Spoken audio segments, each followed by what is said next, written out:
Assalamualaikum warahmatullahi wabarakatuh. Pada pertemuan ini kita akan membahas tentang authorization. Jadi, ada konsep, ada prakteknya. Kita bahas konsep dulu.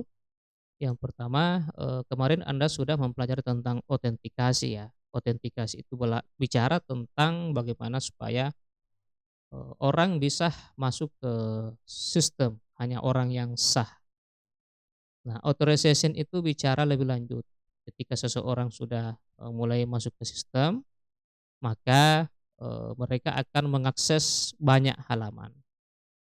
Nah, misalnya seperti ini, ya banyak halaman, bisa jadi, kategori user itu berbeda-beda. Misalnya dalam kasus sistem informasi akademik, bisa jadi ada 2 kategori user. Misalnya ada yang berperan sebagai mahasiswa, ada yang berperan sebagai dosen.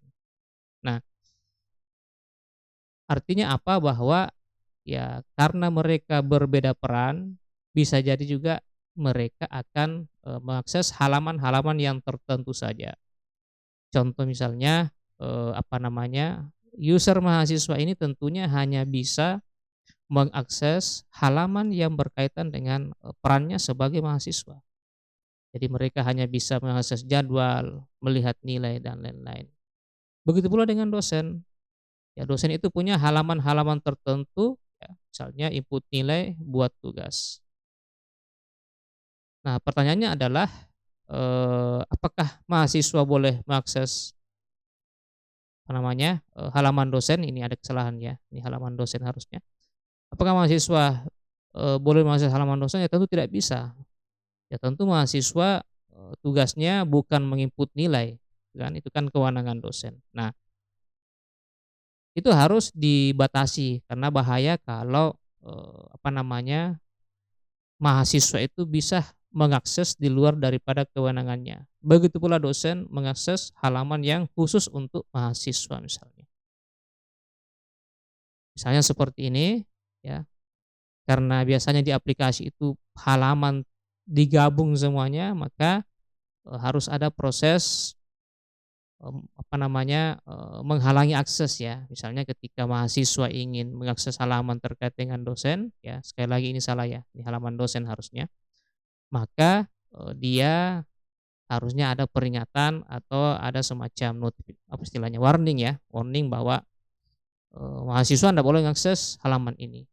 Begitu pula dengan dosen, dosen itu anggaplah dia mengklik menunya mahasiswa seandainya muncul, maka harusnya ada peringatan bahwa, apa namanya, dosen ini hanya bisa melihat halamannya saja, tidak boleh melihat nilai privat dari mahasiswa.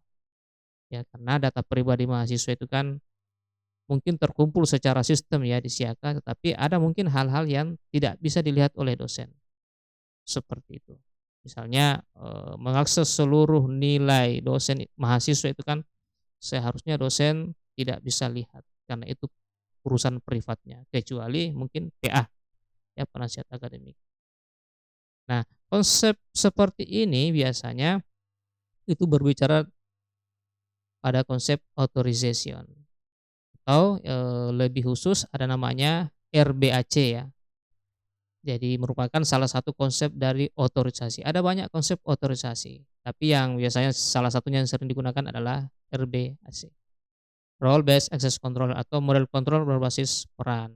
Artinya bahwa, eee, user itu yang ada dalam suatu aplikasi bisa dikontrol aksesnya berdasarkan peran. Contohnya ya mahasiswa hanya boleh mengakses mahasiswa, dosen hanya boleh mengakses halaman dosen. Nah, implementasi ini kita akan terapkan dalam, konsep, apa namanya, dalam konsep, Laravel ya, Laravel. Oke, kita coba prakteknya di video berikutnya.